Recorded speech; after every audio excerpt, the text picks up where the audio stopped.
Hello everyone, it's Jade from Boho Bookworm. Welcome back to my channel.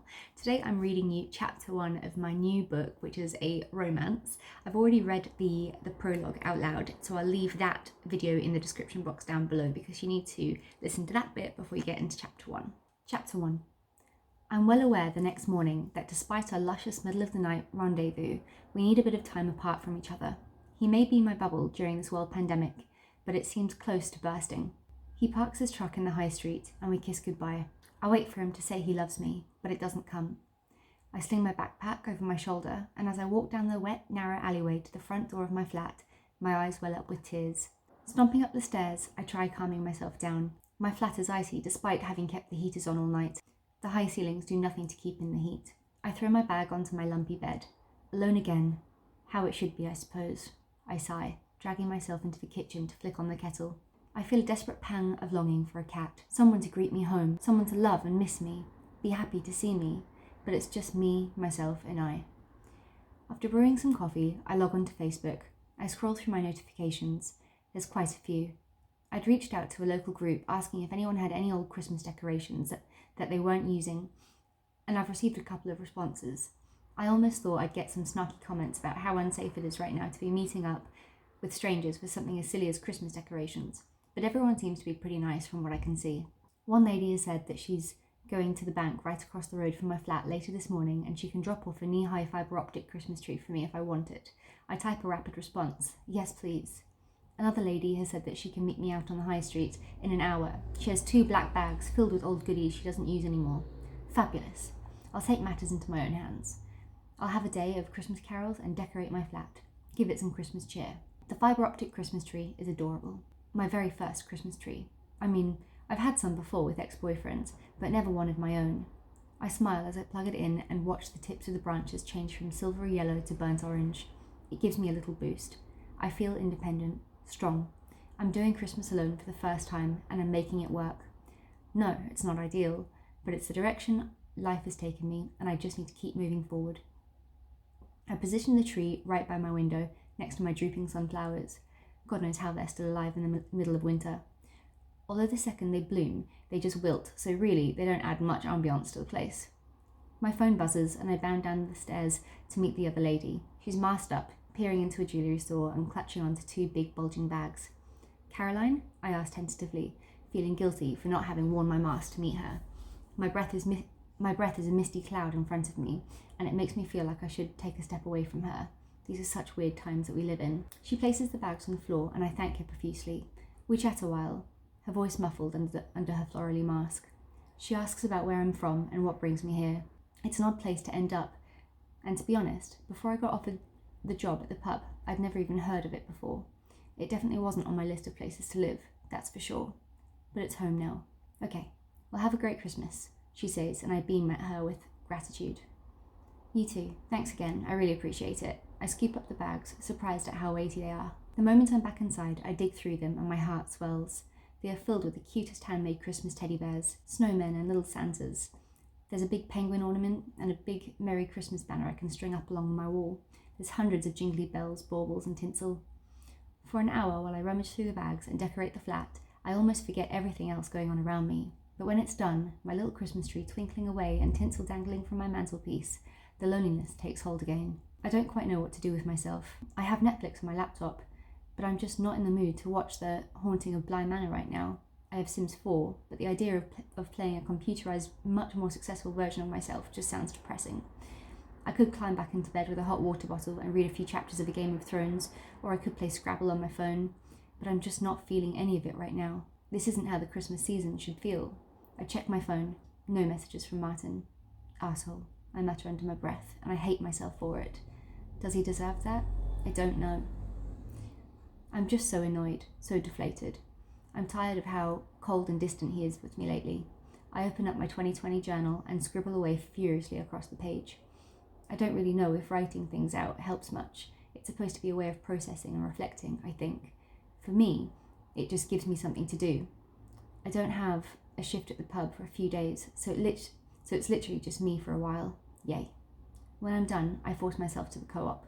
I chuck 4 bottles of wine on sale into my basket, along with a tin of mac and cheese. Sounds a bit weird, but it doesn't hurt to try it. I almost laugh under my mask. This is the height of living alone at almost 30, mac and cheese in a tin. For good measure, I grab a big packet of salt and vinegar crisps.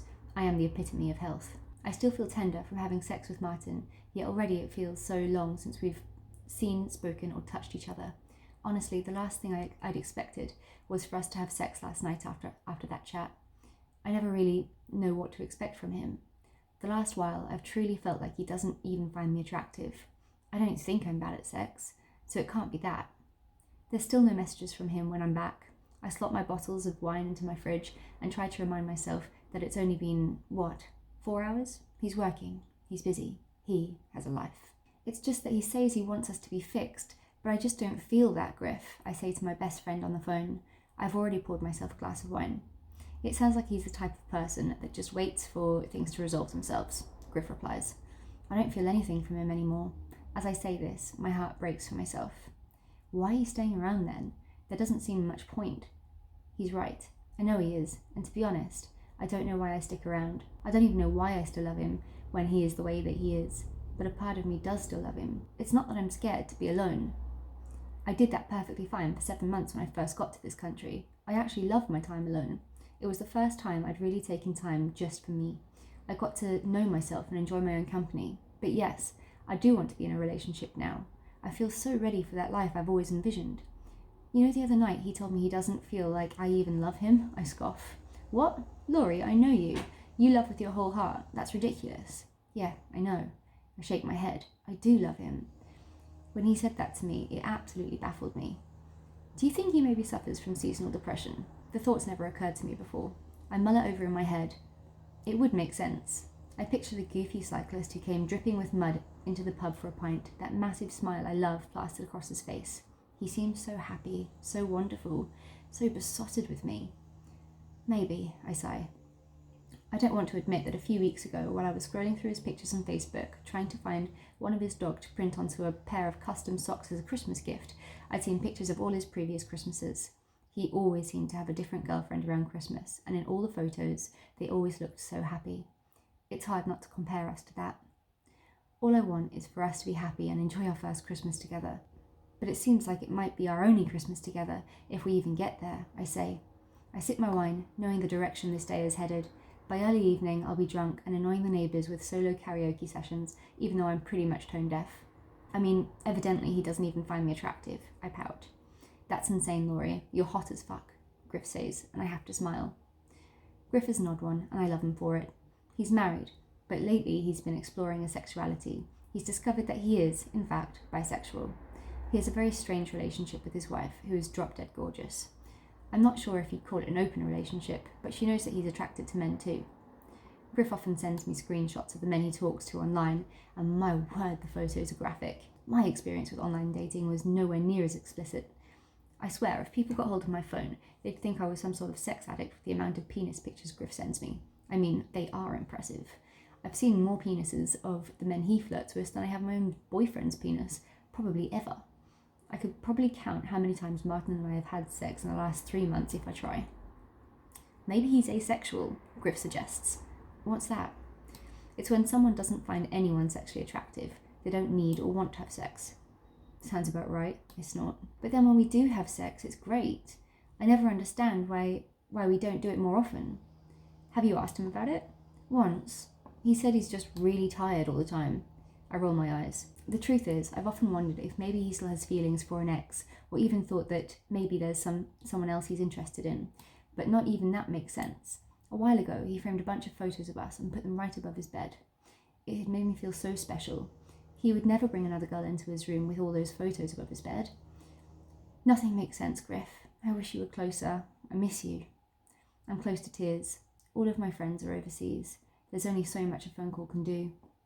We chat a bit longer, then end the call. I demolish the bottle of wine and eat my tin mac and cheese. It's the blandest thing I've ever tasted. I wake the next morning with a throbbing head. I look through the gallery on my phone and click on one of my many videos I seem to have taken of myself singing along to Taylor Swift. I wince and quickly delete them all. There's a good morning message from Martin asking how I slept. I tell him I slept really well, that I needed it. I ask him what his plans are for the weekend, wondering if he'll remember that on Sunday I wanted to go to a restaurant and do something nice together as a couple. Cycling all day Friday. Not sure about Saturday, and Sunday morning I'm going shooting. My heart drops. I decide not to reply. A little while later, another message chimes through. You're working at the pub on Friday and Saturday during the day, aren't you? I type back, yeah, till 3 in the afternoon. He doesn't respond for a while, but when he does, I want to hurl my phone across the room. You okay? Seem a bit quiet and short. No, Martin, no, I'm not okay. I'm infuriated. No, I'm good. Just wondered when we'll see each other. He doesn't reply for nearly an hour. I stare at my phone, feeling absolutely pathetic. Why am I like this? Okay, well, when would you like to, XX? I honestly almost scream. I'm clutching the phone so tightly I think the screen might shatter. I'm over it.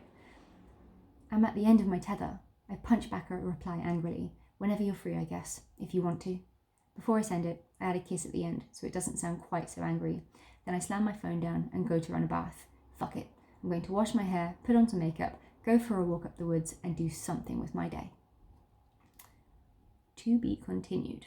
I still need to write the next chapter. It's been a while, but there we go. Let me know what you think and if you're enjoying the story. I might decide, if this takes off, I might put it on like a Patreon thing or something. I don't know. But obviously I have been struggling a little bit financially lately, so I thought, little videos of me reading this stupid story of basically my life as Laurie Nichol would be entertaining for some people. I don't know. But yeah, so the title of this book so far is Where to Next, Laurie Nichol? Because my life, I'm always going somewhere else and everything always never works out and I have to restart. So yeah, that's the book so far. Please let me know your thoughts. Have a good day.